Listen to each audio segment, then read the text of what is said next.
Welcome to my channel. ఈరోజు మునక్కాయల సాంబారు ఆలు fry చేయబోతున్నా. గిన్నె పెట్టుకుందాం. ఒక 2 స్పూన్లంత ఆయిల్ పోసుకుందాం. ఆయిల్ వేసంగానే ఆవాలు, జీలకర్ర, శనగపప్పు కొన్నిగా వేసుకొని దూరగా వేపుకోవాలి. ఎండుమిరపకాయలు ఒక 3 వేసుకుందాం. ఎల్లిపాయలు కచ్చాపిచ్చగా ఎల్లిపాయలు వేసుకుందాం. మంచిగా ఫ్రై చేద్దాం. మునక్కాయలు వేసుకొని ఫ్రై చేద్దాం. మంచిగా ఫ్రై చేయాలి. ఆల్రెడీ కుక్కర్లో పప్పు ఉడకబెట్టి పెట్టుకున్న టమాటా, పచ్చిమిరపకాయలు, పప్పు ఉడకబెట్టి పక్కకు పెట్టుకున్న. బ్యాచిలర్స్కి అయితే తొందర అయిపోతుంది, 10 నిమిషాల సాంబార్ అయిపోతుంది. వంకాయలు వేసుకుందాం.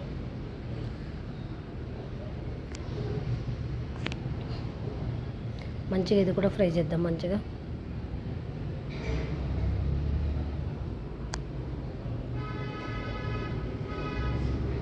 ఉప్పు వేసుకున్నాం సరిపడా. ఉప్పు వేస్తేనే ఉడుకుతుంది తొందర. ఉప్పు పడుతుంది కాయలు మునక్కాయలకి వంకాయలకి ఉప్పు పట్టుకుంటుంది. అందుకని ఉప్పు వేసుకుందాం.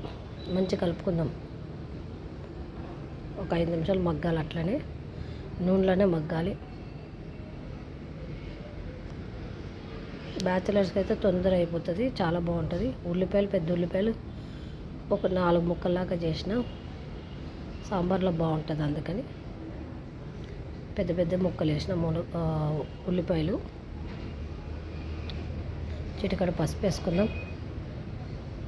సాంబార్ పొడి ఇది. కారం వేయం మేము, సాంబార్ పొడి వేస్తాము. బాగుంటుంది సాంబార్ పొడి.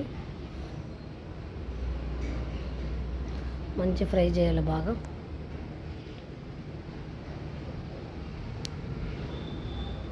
నీళ్ళు పోసుకుందాం. ఒక 10 నిమిషాలు మసాలాగా కొంచెం ఉడికినాక వేసుకుందాం. పప్పు ఉడకబెట్టుకున్న టమాటా, పచ్చిమిరపకాయలు వేసి కుక్కర్లో ఉడకబెట్టుకున్న. మంచిగా ఉడికిపోయింది. ఆ పప్పు దీంట్లో పోసుకుందామండి.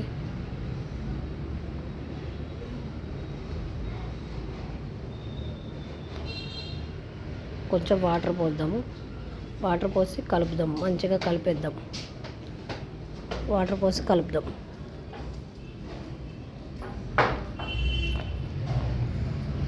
ఇది మంచిగా మసలుతుంది. కలుపుతూ ఉండాలి. 10 నిమిషాలు కలపాలి. చింతపండు పోసుకుందాం. మంచిగా కలుపుదాము.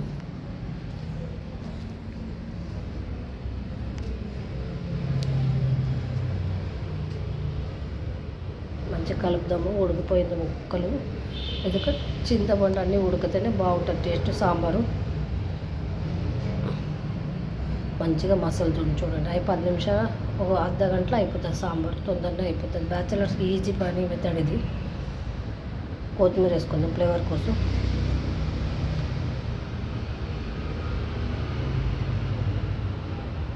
మూత పెడదాం. ఒక 5 నిమిషాలు మూత తీసి ఒక బౌల్లోకి తీసుకుందాం.